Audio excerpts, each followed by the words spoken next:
El Fitzroy és una muntanya que pren el nom del capità del Beagle, el vaixell amb el que Darwin va fer la seva famosa expedició. És una paret preciosa que s'aixeca vertical enmig de la cordillera andina. Els meus pares eren escaladors i a casa meva sempre hi ha hagut una fotografia del Fitzroy penjada a la paret del menjador. Llavors per mi sempre ha sigut un somni.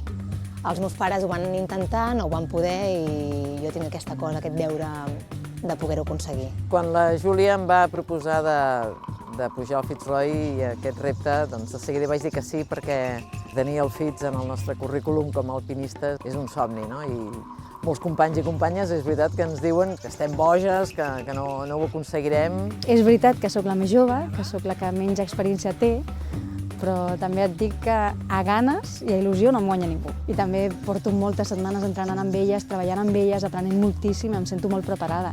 Aquesta expedició que farem serà la primera cordada femenina que prova la via iugoslava, que és, de totes les que té la paret, una de les més difícils.